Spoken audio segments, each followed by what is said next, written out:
El destino los reunió en el lugar donde su historia se rompió. ¿Es una segunda oportunidad o una prueba final?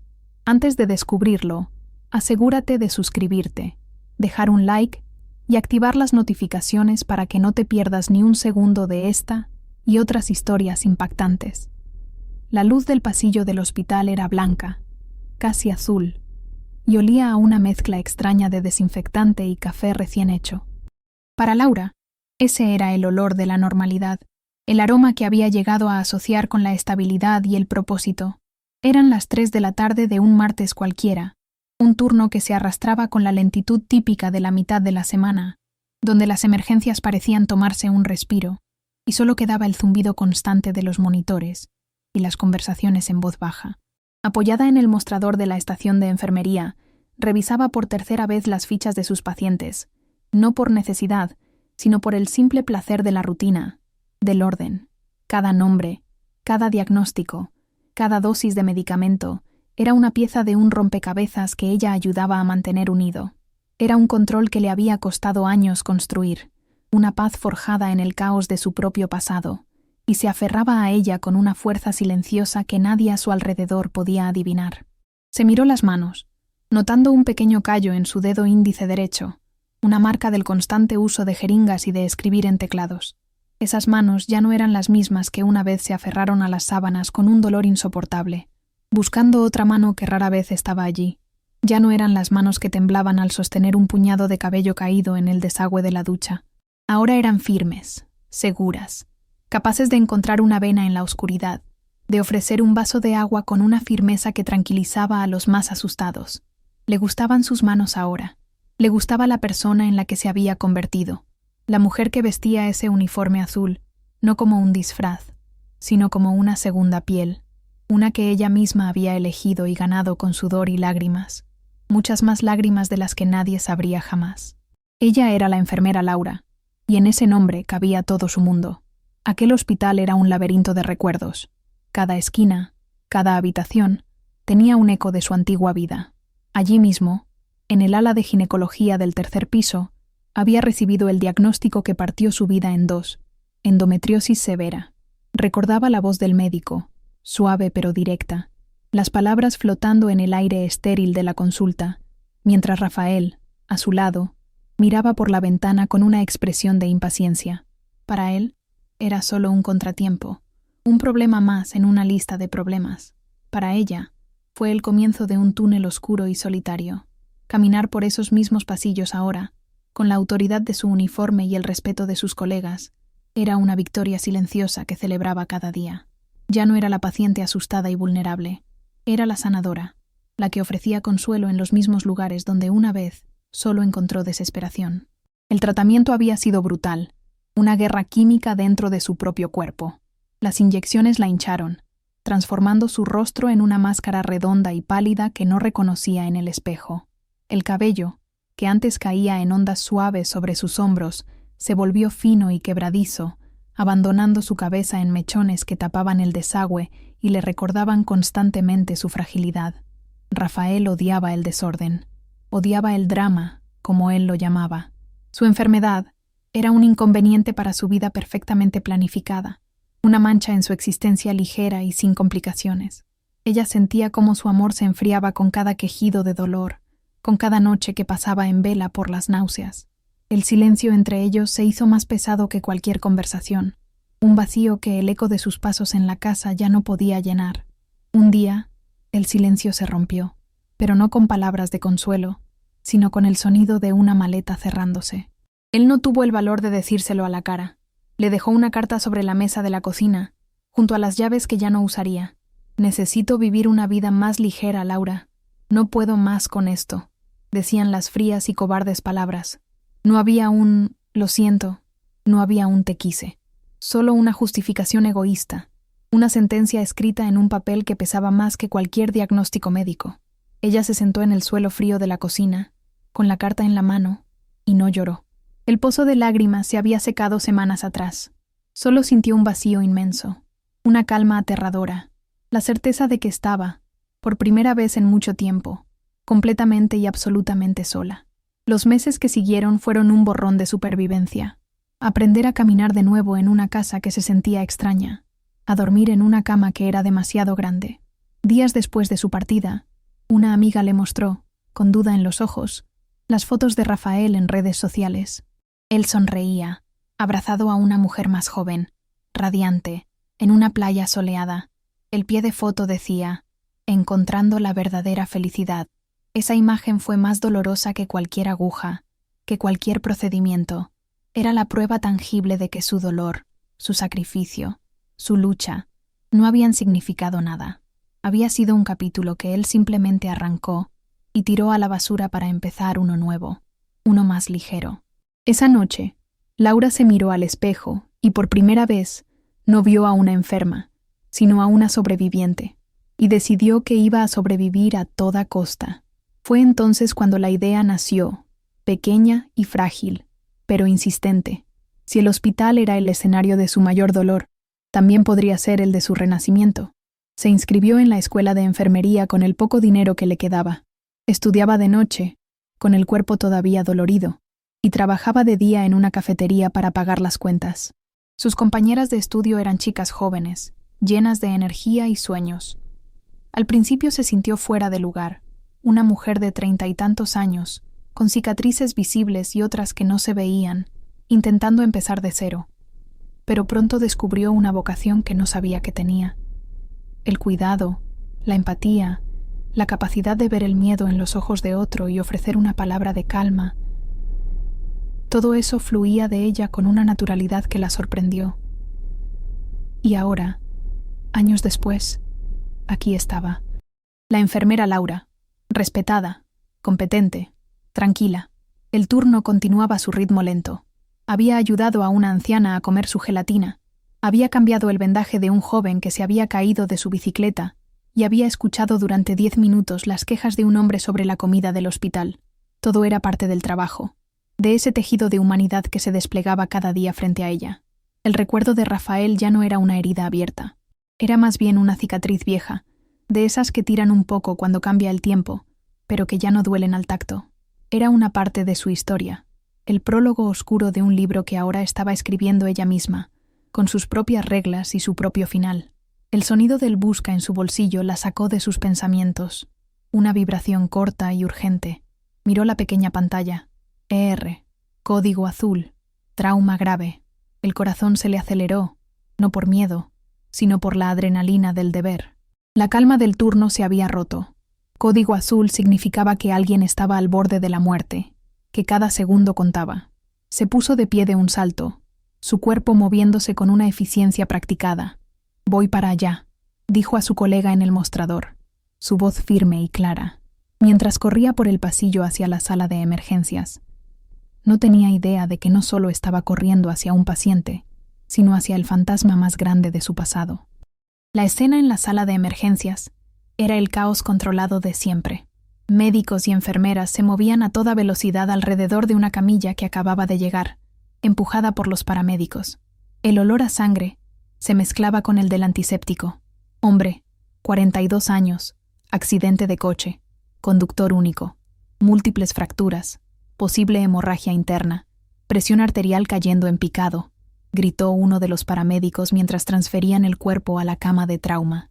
Laura se puso los guantes, su mente ya trabajando, anticipando los instrumentos, las vías intravenosas, los medicamentos que se necesitarían. Su mirada estaba fija en la tarea, en el cuerpo herido, en el monitor que pitaba alarmantemente. No se fijó en el rostro del paciente. Para ella, en ese momento, no era una persona con una historia, era un cuerpo que necesitaba ser salvado. Sus manos se movían con una precisión casi automática, buscando una vena viable en el brazo izquierdo del hombre. La piel estaba fría y húmeda, cubierta de raspones y sangre seca. Mientras palpaba con sus dedos enguantados, la manga de la camisa rota del paciente se deslizó un poco más, revelando la muñeca. Fue entonces cuando lo vio. Un pequeño tatuaje, casi borrado por el tiempo y la sangre, pero inconfundible para ella. Era un sol diminuto, con un diseño de olas en su interior. Se lo habían hecho juntos en un viaje a la costa, hacía más de una década, en un impulso de juventud. Él siempre dijo que era una tontería, pero ella recordaba su risa ese día. el sol brillando en su pelo. Su corazón dio un vuelco violento, un golpe sordo contra sus costillas. No podía ser. Era una coincidencia imposible, una broma cruel del destino en medio de una tragedia. Intentó ignorarlo, diciéndose a sí misma que era solo el estrés. El cerebro juega malas pasadas en situaciones de alta presión. Se concentró de nuevo en la tarea, en encontrar la vena, en preparar el catéter. Pero la imagen del tatuaje se había quemado en su retina. Sus dedos, que momentos antes eran tan firmes, ahora temblaban ligeramente. Levantó la vista por un instante, tratando de ver el rostro del hombre, pero estaba cubierto por una máscara de oxígeno y manchado de sangre y suciedad. Aún así, algo en la forma de su mandíbula, en la línea de su cabello en la frente, le resultó dolorosamente familiar. Un sudor frío comenzó a recorrerle la espalda, debajo del uniforme que de repente se sentía pesado y sofocante. Es imposible, se repitió a sí misma como un mantra, una oración desesperada. Laura, necesito una vía de calibre 18. Ahora, gritó el doctor Méndez, sacándola de su trance. La orden la ancló de nuevo a la realidad. Sí, doctor, respondió, su voz saliendo más aguda de lo normal. Se obligó a actuar, a funcionar. Encontró una vena en el otro brazo y canalizó la vía con una eficiencia que contradecía el caos que se arremolinaba en su cabeza. Cada pitido del monitor, cada orden gritada, cada movimiento a su alrededor parecía amplificarse, volviéndose un ruido ensordecedor que amenazaba con derrumbarla. Sentía las miradas de sus compañeros, pero sabía que solo veían a una enfermera concentrada en su trabajo, ajenos a la guerra que se libraba dentro de ella. Estaba actuando, interpretando el papel de la profesional competente mientras su mundo personal se hacía añicos. La presión del paciente seguía cayendo. Vamos a tener que intubarlo, anunció el doctor Méndez. Laura, prepara el laringoscopio y el tubo endotraqueal. Ella asintió, moviéndose hacia el carro de emergencias con piernas que se sentían como plomo. Cada paso era una lucha. Su mente era un torbellino de imágenes. Rafael sonriendo en esa foto en la playa, la carta sobre la mesa de la cocina, el tatuaje en su muñeca. ¿Cómo era posible que el hombre que la abandonó en su punto más bajo estuviera ahora aquí, tan roto, tan indefenso? La ironía era tan amarga que casi podía saborearla. Un gusto metálico en la boca que se mezclaba con el olor a sangre del ambiente. Era una pesadilla hecha realidad, una que nunca se había atrevido a imaginar. Mientras el médico se preparaba para el procedimiento, le quitó la máscara de oxígeno al paciente por un breve instante para limpiarle el rostro. Y en ese segundo, bajo la luz implacable y blanca de la sala de trauma, lo vio con una claridad que le robó el aliento. No había duda. A pesar de los moretones, la hinchazón y la sangre, era él. Era Rafael. El tiempo pareció detenerse. El ruido del monitor se desvaneció hasta convertirse en un zumbido lejano. Lo único que existía en el universo era ese rostro. El rostro del hombre que había amado con todo su ser y que la había destrozado sin piedad. El hombre que quería una vida más ligera, ahora luchaba por el simple peso de un respiro.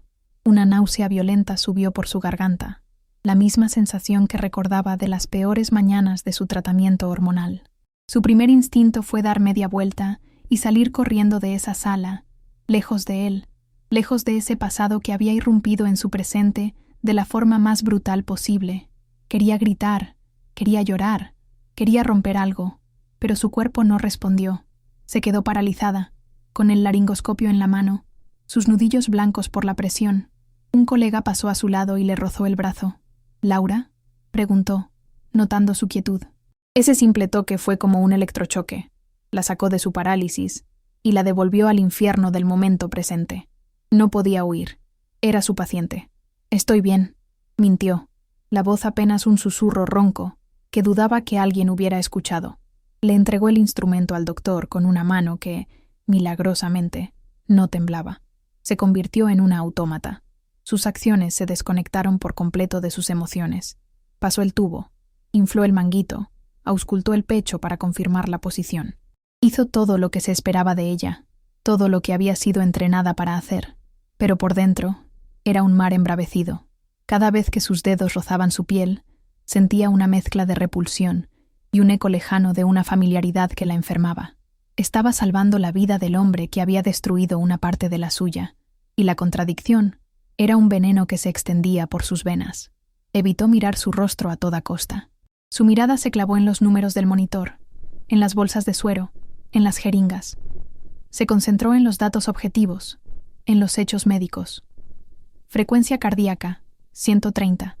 Saturación de oxígeno, subiendo a 92%. Presión arterial, 80-50, todavía peligrosamente baja. Los números eran seguros. Los números no tenían historia, no tenían recuerdos, no la habían abandonado. Eran puros, limpios, desprovistos de la carga emocional que la estaba asfixiando. Se aferró a ellos como un náufrago a una tabla en medio del océano.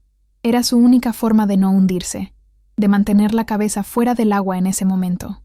Poco a poco, con el trabajo coordinado de todo el equipo, lograron estabilizar sus signos vitales. El pitido frenético del monitor se calmó, adoptando un ritmo más regular, aunque todavía débil. La hemorragia parecía estar bajo control, al menos por ahora.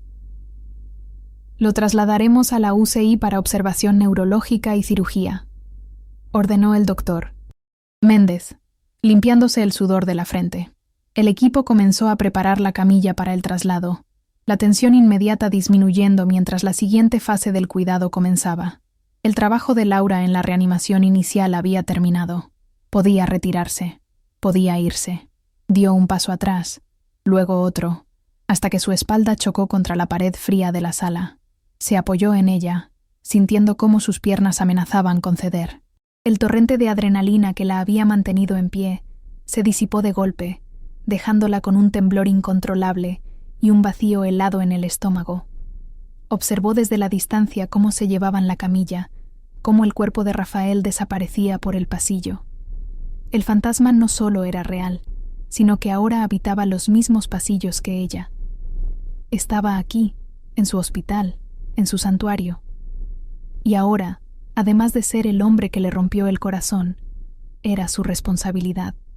Una responsabilidad que no sabía si podría soportar. Se despegó de la pared con un esfuerzo que le pareció monumental, cada músculo de su cuerpo protestando. Una de sus compañeras, una joven enfermera llamada Sofía, se le acercó con el ceño fruncido por la preocupación. «Laura, ¿segura que estás bien?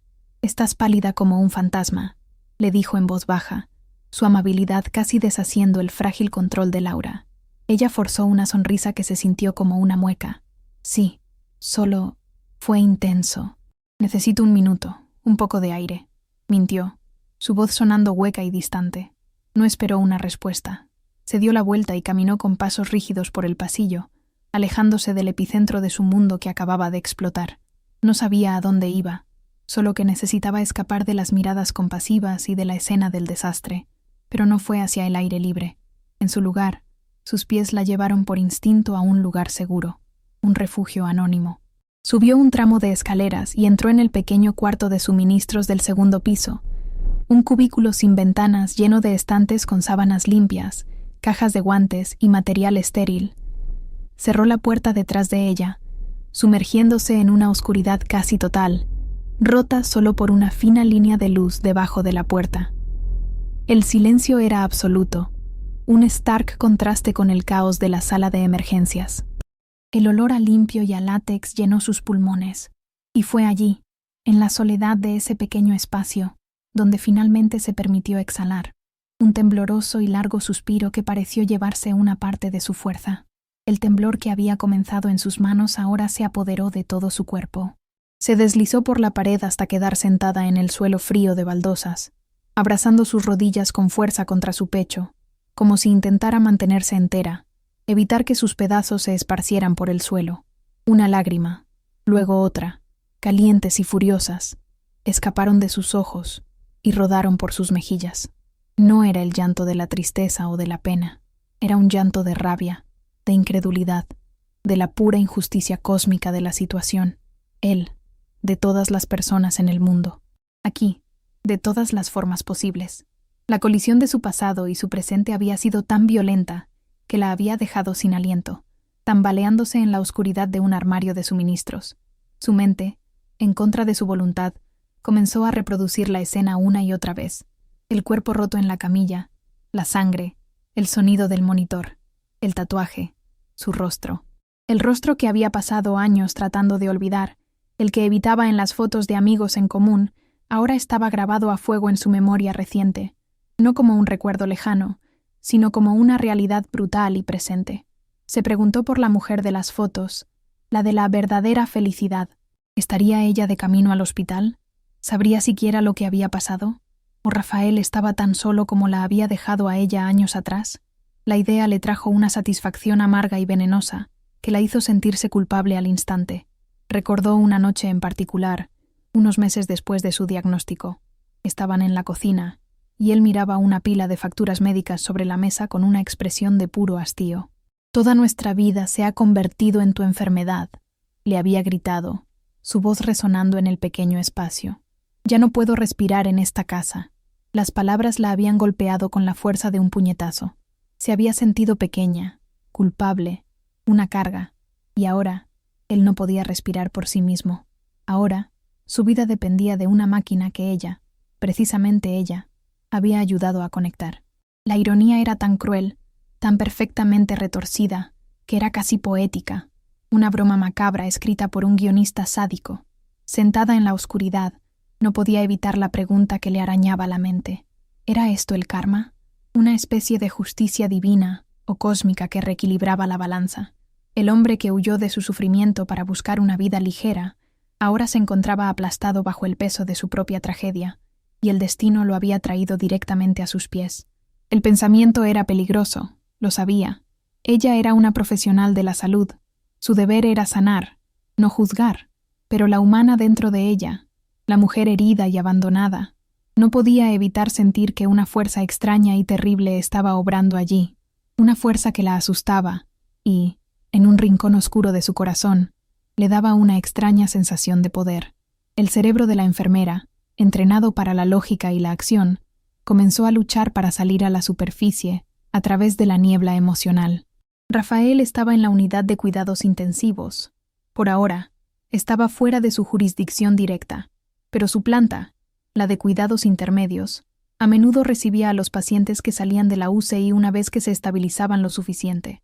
Existía una probabilidad muy alta, casi una certeza, de que si él sobrevivía y mejoraba, sería transferido a una cama en su piso, bajo su cuidado. La simple idea le provocó una nueva oleada de pánico, un nudo frío y duro en el estómago. ¿Cómo podría enfrentarse a eso? Era una cosa ayudar a salvarle la vida en el calor de una emergencia, movida por la adrenalina y el instinto, pero otra muy distinta era ser su enfermera de cabecera. ¿Cómo podría cambiarle los vendajes, administrarle los medicamentos, registrar sus signos vitales día tras día? ¿Cómo podría mirarlo a los ojos y mantener la compostura profesional, la distancia necesaria? Cada interacción sería una tortura, un recordatorio constante de la traición. Sería como invitar voluntariamente al ladrón que te robó todo a volver a entrar en tu casa, la casa que habías reconstruido con tanto esfuerzo y dolor. Sería una violación de la paz que tanto le había costado ganar. La solución lógica y racional se presentó en su mente con claridad. Podía, y debía, hablar con su supervisora. Podía explicarle la situación, citar un evidente conflicto de intereses y pedir que la reasignaran permanentemente del caso de ese paciente. Sería un procedimiento estándar. Cualquiera en su posición haría lo mismo, y todo el mundo lo entendería. Tenía derecho a proteger su propia salud mental, a no someterse a ese tipo de tormento psicológico. La idea de hacerlo, de simplemente pasarle la responsabilidad a otra persona, le trajo una inmensa sensación de alivio. Sí, eso era lo correcto, era lo único que podía hacer. Pero mientras tomaba esa decisión en la oscuridad del armario, una voz pequeña y terca en el fondo de su ser susurró una sola palabra.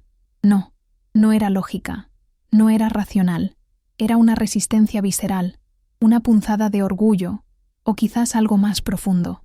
Huir de él ahora, esconderse detrás de los protocolos del hospital, se sentía extrañamente como una derrota. Se sentía como permitir que él, incluso en su estado roto e inconsciente, volviera a tener poder sobre ella, obligándola a alterar su vida, a esconderse. Se puso de pie lentamente, sus piernas todavía temblorosas. Se secó las lágrimas con el dorso de la mano. No sabía exactamente qué iba a hacer, pero sabía que no podía ganar esta batalla escondida entre sábanas limpias. Su turno aún no había terminado. Salió del hueco de la escalera y volvió a la luz brillante del pasillo de su planta. Se alisó el uniforme con las manos, un gesto automático para recomponer no solo su ropa, sino también su armadura emocional. Respiró hondo 1, 2 veces, y se esforzó por poner en su rostro una máscara de neutralidad profesional, antes de doblar la esquina hacia la estación de enfermería. El mundo no se había detenido. El hospital seguía su curso, ajeno a la implosión que acababa de ocurrir en su interior. Se sentía como una extraña, una actriz en el escenario de su propia vida, y cada paso que daba de vuelta a su puesto de trabajo era un esfuerzo de voluntad sobrehumana para no desmoronarse. Al llegar al mostrador, encontró a Sofía hablando en voz baja con otro colega, ambos con expresiones serias. La noticia del gran accidente ya se había extendido por los pasillos, como siempre ocurre en los hospitales, un reguero de pólvora de drama y tragedia. Dicen que el coche quedó completamente destrozado, irreconocible, decía Sofía con los ojos muy abiertos. Laura tomó una ficha de paciente y fingió leerla con intensa concentración, pero sus oídos estaban alerta, absorbiendo cada palabra. Sentía el calor subir por su cuello.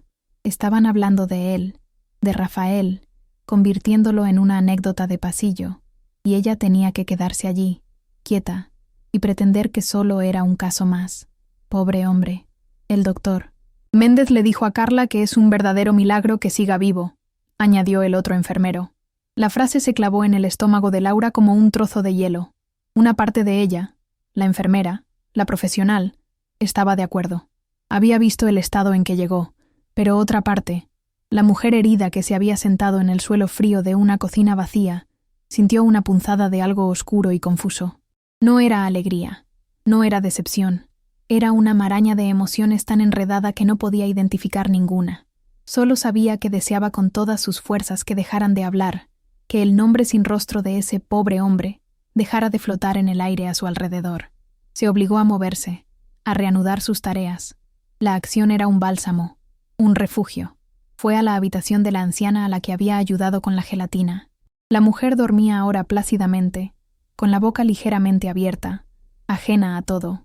Laura le ajustó la manta con un gesto suave. Luego fue a otra habitación a cambiar una bolsa de suero.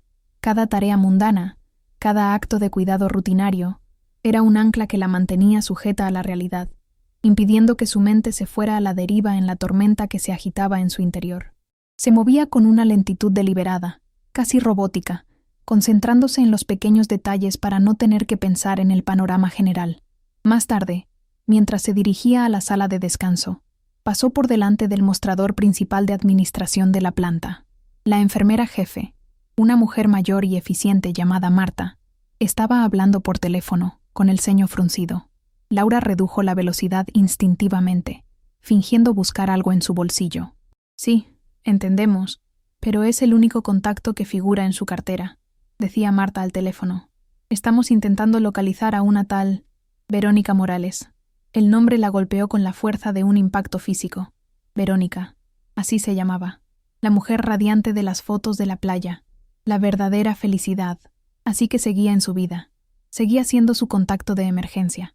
La persona a la que llamar cuando su mundo se viniera abajo. Esa información, ese nombre pronunciado en voz alta en la normalidad de su lugar de trabajo, cambió algo dentro de ella. Hizo que la situación pasara de ser una pesadilla personal a una realidad fría y clínica. Ya no se trataba solo de ella y él, de un pasado doloroso que volvía para atormentarla. Ahora había una tercera persona, una mujer real con un nombre, que probablemente estaba en algún lugar de la ciudad, preocupada, esperando una llamada. Este hecho hizo que su propio dolor se sintiera a la vez más pequeño, menos importante en el gran esquema de las cosas, y al mismo tiempo, extrañamente, más agudo.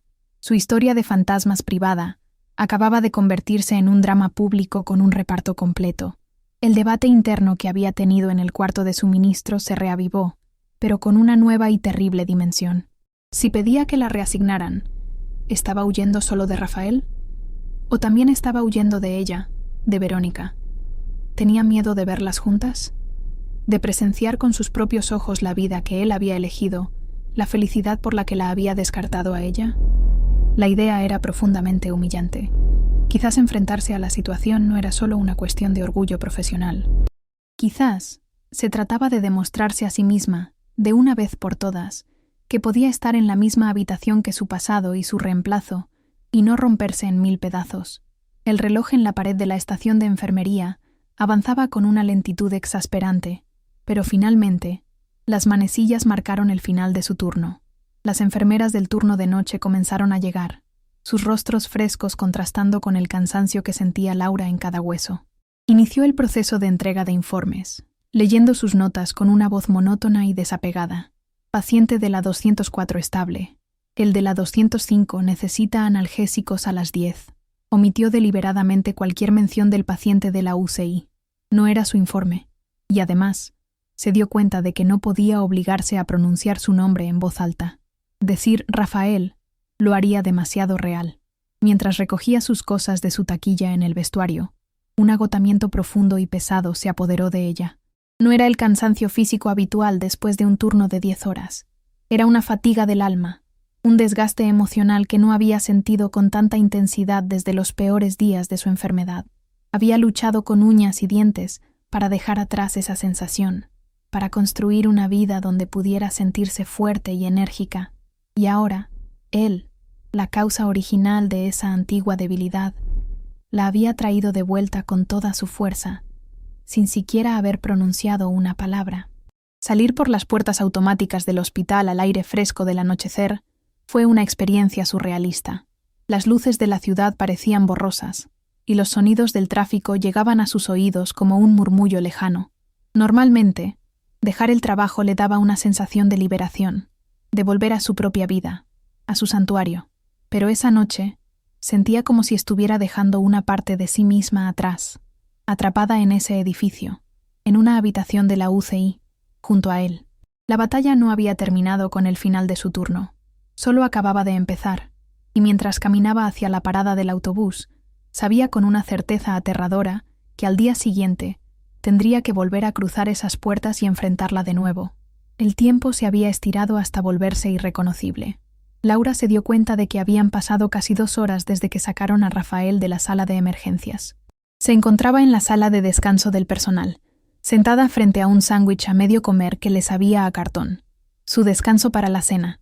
Normalmente, este pequeño cuarto era un refugio de charlas ligeras y quejas compartidas, un respiro de la intensidad del trabajo.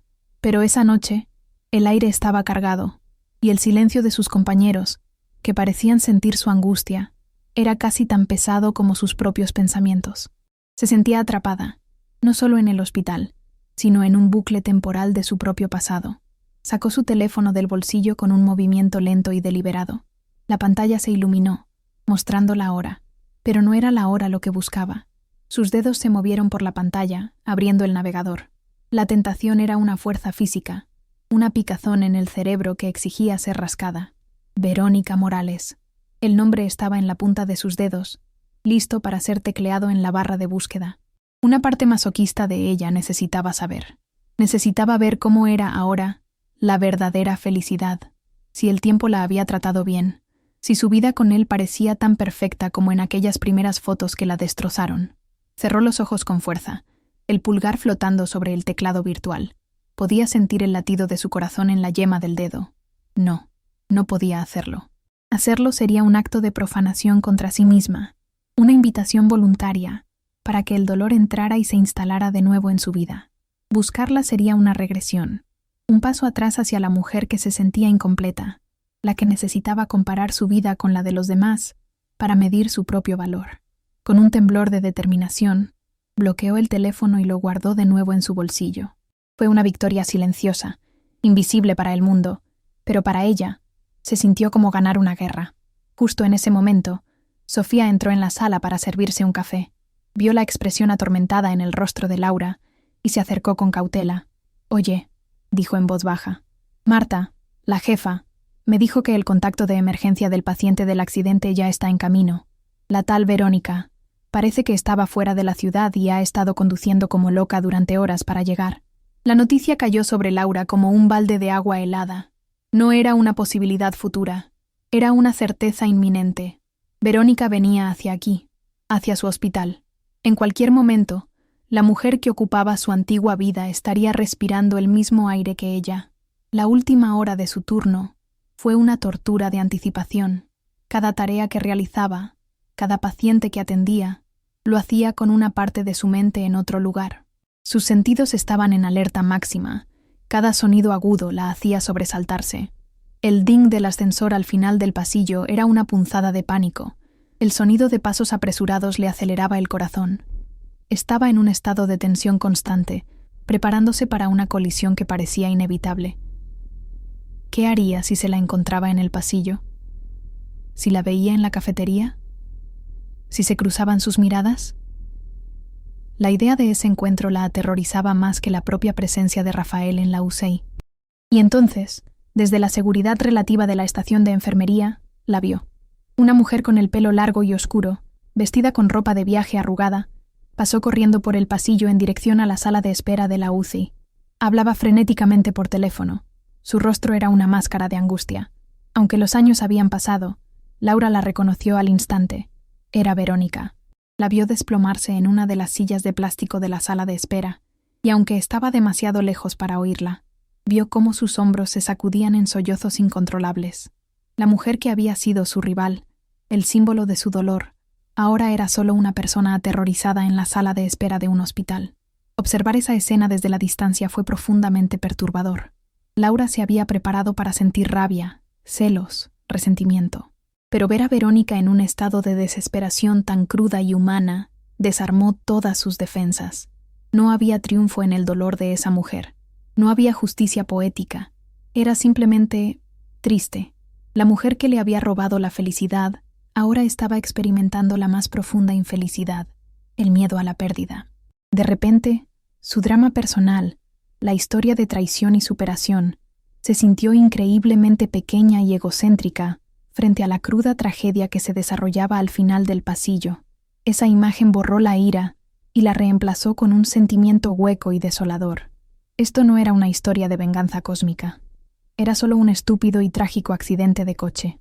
No había villanos ni héroes en esta historia, solo personas rotas, asustadas y sufriendo en los pasillos estériles de un hospital.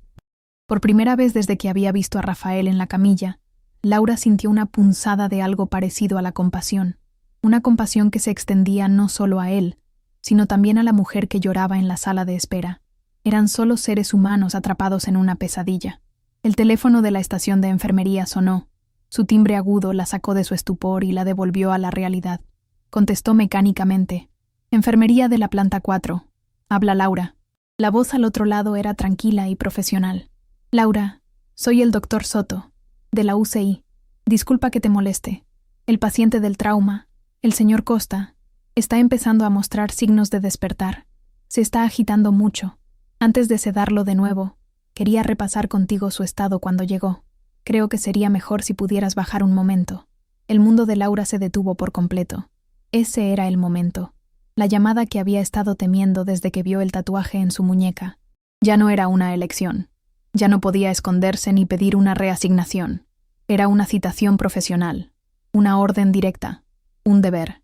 Cualquier rastro de duda se evaporó, reemplazado por una extraña y fría calma. «Entendido, doctor. Voy para allá ahora mismo», respondió, y su propia voz la sorprendió por su firmeza. Colgó el teléfono. Se puso de pie. Su corazón martilleaba contra sus costillas como un pájaro enjaulado, pero sus pasos eran seguros y decididos mientras se dirigía por el pasillo, hacia la unidad de cuidados intensivos, hacia la habitación donde su pasado la estaba esperando, para, finalmente, mirarla a los ojos. La caminata desde la estación de enfermería hasta las puertas dobles de la unidad de cuidados intensivos fue la más larga de toda su vida. Cada paso resonaba en el suelo encerado con una finalidad aterradora. Al pasar por la sala de espera, vio de reojo a Verónica, con la cabeza entre las manos, una figura de pura desolación. Laura no giró la cabeza. Mantuvo la vista al frente, fija en las puertas de la UCI como si fueran la línea de meta de una maratón para la que no había entrenado. El aire parecía más denso aquí, cargado con la ansiedad de los familiares y el peso de las vidas que pendían de un hilo. Estaba a punto de cruzar un umbral, tanto físico como emocional. y sabía que no había vuelta atrás. Dentro de la UCI, la atmósfera cambió al instante. Era más silenciosa que las plantas normales, pero era un silencio tenso, preñado de una actividad incesante y susurrada. Los pitidos de los monitores eran más agudos, más insistentes, un coro electrónico que dictaba el ritmo de la vida y la muerte. La iluminación era más tenue, creando largas sombras que bailaban en las paredes. Olía a una mezcla más concentrada de antisépticos, medicamentos y el inconfundible olor a miedo. Este era el epicentro del hospital, el lugar donde la batalla era más cruda. Y ella sentía que estaba entrando voluntariamente en el corazón de su propia tormenta personal. El doctor Soto la esperaba junto a la puerta de la habitación número 3. Era un hombre de unos 50 años, de aspecto cansado pero con una mirada amable y directa. «Laura, gracias por venir tan rápido», le dijo en voz baja, respetando el silencio sagrado de la unidad. «El paciente está muy desorientado, intentando arrancarse las vías. Conseguimos extubarlo hace 20 minutos, así que su garganta está destrozada, pero está tratando de hablar. Pensé que quizás una cara familiar podría ayudar a calmarlo, aunque en su ficha no figurabas como...». El doctor se interrumpió, dándose cuenta de que estaba entrando en un terreno personal y complicado. No hizo más preguntas. Laura simplemente asintió, una única inclinación de cabeza. «Entiendo, doctor». No ofreció ninguna explicación, ninguna corrección. No había palabras para describir la complejidad de su relación en un pasillo de hospital. No había una categoría para la mujer a la que abandoné cuando estaba enferma y que ahora es mi enfermera. Tomó una respiración profunda, sintiendo cómo el aire frío de la UCI llenaba sus pulmones. Se enderezó, cuadró los hombros y con una determinación que no sentía, empujó la puerta de cristal y entró en la habitación. El doctor la siguió, cerrando la puerta detrás de ellos.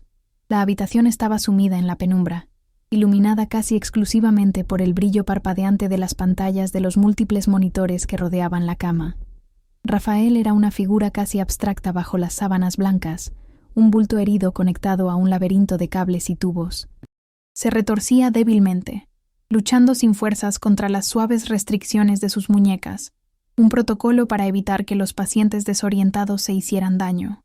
Su cabeza se movía de un lado a otro y emitía un gemido bajo, un sonido gutural de pura agonía y confusión. En ese instante, no era el hombre que le había roto la vida, era simplemente un paciente, un ser humano asustado, perdido y sufriendo. Se acercó al lado de la cama, sus zapatos de goma sin hacer ruido en el suelo. «Señor Costa», dijo, y su voz sonó extrañamente tranquila y uniforme, el tono profesional que había perfeccionado durante años. «Está en el hospital. Ha sufrido un accidente de coche. Necesita intentar calmarse». Al sonido de su voz, una voz que no había escuchado en años, él dejó de moverse. Se quedó completamente quieto. Lentamente, giró la cabeza hacia ella. Sus ojos, nublados por el dolor y los restos de la sedación, se entrecerraron, luchando por enfocar su rostro en la tenue luz. El mundo pareció contener la respiración, y entonces la vio. La confusión en sus ojos se desvaneció, reemplazada por una ola de incredulidad y shock que pareció recorrer todo su cuerpo. Sus ojos se abrieron de par en par, su boca se entreabrió en un gesto mudo. Toda la lucha, toda la agitación, se desvaneció de él, dejándolo completamente inerte, como si hubiera visto un fantasma. Un fantasma vestido con un uniforme de enfermera, sosteniendo una pequeña linterna en la mano, mirándolo no con amor, ni con odio, ni con pena, sino con una calma y una neutralidad profesional que, en el fondo, era más aniquiladora que cualquier grito o acusación. Una lágrima solitaria se escapó del rabillo de su ojo y trazó un surco limpio a través de la suciedad y la sangre seca de su sien. Sus labios temblaron, luchando por formar una palabra, un sonido. Finalmente, salió, un susurro ronco, apenas audible por encima del zumbido de las máquinas, un sonido que rasgó el aire y el tiempo. Lau, Ra, el sonido de su nombre, pronunciado por él, en su voz rota, después de tantos años de silencio, la golpeó con la fuerza de una pared invisible, pero ella no parpadeó, su expresión no cambió, se mantuvo firme, un ancla en medio de su océano de caos. Ignoró la pregunta, la historia, el universo de dolor que vibraba en esa única palabra. Se dio la vuelta con calma hacia el monitor cardíaco y observó los números. Su ritmo cardíaco se había disparado. Hizo una anotación en la tabla que sostenía. Su frecuencia cardíaca está elevada, señor Costa. Es una reacción normal al trauma y al despertar, pero necesitamos que intente respirar lenta y profundamente, le indicó. Su voz era el epítome de la profesionalidad, clínica, distante, impersonal. Estaba construyendo un muro de protocolos y procedimientos entre ellos, y era inexpugnable. Él no pareció escuchar sus instrucciones. Sus ojos estaban fijos en ella, su rostro comenzando a desmoronarse por completo. Las lágrimas ahora fluían libremente de ambos ojos, lágrimas silenciosas de un hombre que se había roto por dentro y por fuera. Laura, lo siento, susurró, las palabras ahogadas por la emoción y el dolor de su garganta lastimada. Yo, lo siento tanto. No pudo continuar. Su voz se quebró en un sollozo ahogado y débil. Su confesión, su súplica, flotaba en el aire, pero Laura ya se había movido para comprobar el goteo de la vía intravenosa, sus movimientos eficientes, precisos y completamente desapegados. Por primera vez en su historia juntos, ella tenía todo el control. Las palabras de Rafael seguían saliendo, tropezando unas con otras en un torrente roto de arrepentimiento. Nunca encontré la paz, Laura, susurró con la garganta rota, sus ojos desesperados fijos en ella. Cada día, cada maldito día, te buscaba en la cara de ella. Dejé lo único que era real en mi vida por nada, por una promesa vacía de una vida ligera. Qué estúpido fui, Dios mío, qué estúpido. Cada palabra era una confesión que ella, en sus noches más oscuras años atrás, había anhelado escuchar. Ahora, sin embargo, las oía como si fueran el diálogo de una película antigua que ya no le interesaba. Ella escuchaba el monólogo sin que un solo músculo de su rostro se moviera. Registraba las palabras en un nivel puramente intelectual, pero éstas rebotaban contra el escudo de calma que había construido a su alrededor. Eran las palabras de un extraño, lamentándose por una vida que ella ya no reconocía como suya, una historia que le pertenecía a otra mujer, a una versión de sí misma que había muerto en el suelo de una cocina fría hacía mucho tiempo. Terminó de comprobar el flujo de la vía intravenosa y, con una calma que lo enfurecería si él estuviera en condiciones de notarlo, hizo otra anotación metódica en la ficha del paciente. El doctor Soto, percibiendo que la agitación del paciente estaba llegando a un punto peligroso, se acercó a la cama. Señor Costa, voy a tener que insistir en que se calme. Su presión arterial y su ritmo cardíaco están subiendo a niveles preocupantes. Le administraré un sedante suave ahora, solo para ayudarlo a descansar un poco, dijo con una voz firme pero tranquilizadora. El doctor dirigió una mirada a Laura, una pregunta silenciosa, un permiso para que ella se retirara de esa situación imposible. Pero ella se mantuvo en su sitio, con la espalda recta. Necesitaba estar allí para el final de la escena. La palabra sedante provocó el pánico en los ojos de Rafael. Intentó negar con la cabeza, un movimiento débil y patético. Sus ojos suplicantes no se apartaban de Laura. No, por favor, no. Laura, no dejes que me duerman. No te vayas otra vez, por favor, no te vayas. Su desesperación era tan cruda, tan infantil, que por un instante casi la conmovió. Era un niño asustado por la oscuridad, extendiendo la mano hacia una figura materna, buscando un consuelo que ya no tenía derecho a pedir, y que ella ya no tenía la capacidad de dar. Era el eco de todas las veces que ella le había suplicado a él que no la dejara sola. Laura le dirigió al doctor un casi imperceptible asentimiento de cabeza, dándole su aprobación profesional para que procediera. Mientras el doctor Soto preparaba la jeringuete, Laura se inclinó ligeramente sobre Rafael. No fue un gesto íntimo, sino el movimiento clínico de una enfermera a punto de hablar con su paciente. Su voz, cuando habló, fue suave, pero sin un ápice de ternura. Era una voz imbuida de la tranquila autoridad de alguien que ha sobrevivido al fuego y ya no le teme a las cenizas. Era la voz de su nuevo yo, y era la primera vez que él la escuchaba. Rafael, dijo, y usar su nombre de pila por primera vez fue como pronunciar una palabra en un idioma extranjero. Él se calló al instante, aferrándose a su voz como un náufrago a una tabla. Ella lo miró directamente a los ojos, y en esa mirada permitió que se filtrara una fracción de su verdadero ser. No la ira, no el dolor, sino una paz profunda, inquebrantable y definitiva. Hoy cuido de ti como mi paciente. Es mi deber profesional, y lo hago con toda la compasión que te mereces como ser humano. Hizo una pausa, permitiendo que el peso de esas palabras se asentara en el aire denso de la habitación. Él la observaba, y una pequeña y desesperada llama de esperanza comenzó a parpadear en sus ojos llorosos. Quizás creyó que esa compasión era una puerta abierta. Entonces, ella pronunció la frase final, las palabras que cortarían el último hilo que los unía. Pero nunca más como tu mujer. Lo dijo con suavidad, sin una pizca de malicia, como si estuviera declarando un hecho científico. No fue una puerta cerrada de un portazo, sino una que se cerraba silenciosamente, con el cerrojo echado para siempre. La esperanza en los ojos de Rafael murió en un instante, reemplazada por una mirada de devastación absoluta, la comprensión final y total de todo lo que había perdido. El sedante comenzó a hacer efecto. Sus párpados se volvieron pesados. Su última visión consciente fue el rostro de Laura, sereno, distante e inalcanzable. Se hundió en la oscuridad de la sedación con las últimas palabras de ella resonando en el silencio de su mente. La había encontrado, después de tanto tiempo, solo para perderla de la manera más completa e irrevocable posible. Laura se enderezó. Su tarea en esa habitación había terminado. Le dedicó un último gesto de cabeza profesional al doctor Soto y se dio la vuelta para marcharse. No miró hacia atrás, hacia la figura inmóvil en la cama. Salió de la habitación y caminó por el pasillo de la UCI. Al pasar de nuevo por la sala de espera, vio a Verónica, que ahora hablaba en voz baja con otro médico, su rostro bañado en lágrimas. Sus miradas no se cruzaron. Eran dos extrañas, dos capítulos de la vida de un hombre que nunca llegarían a leerse mutuamente. Y Laura siguió caminando, sin detenerse. Su turno había terminado. Fichó su salida en el reloj de la entrada del personal. Recogió sus cosas del vestuario. Empujó las puertas principales del hospital y salió al aire fresco de la noche. Inhaló profundamente. El aire no se sentía pesado ni contaminado como antes. Se sentía ligero, limpio. Las luces de la ciudad parecían más brillantes, más nítidas. El único y terrible día había llegado a su fin.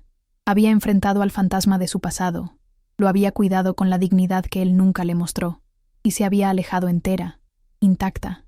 Por primera vez en muchos años, se sentía verdaderamente, absolutamente libre. A veces, el cierre no es un perdón, sino un acto de liberación personal. La historia de Laura nos demuestra que somos más fuertes que nuestras heridas. Si te ha conmovido esta historia, apóyanos con tu suscripción, regálanos un like y activa la campanita. Así nos ayudas a seguir trayendo relatos que te harán sentir y reflexionar.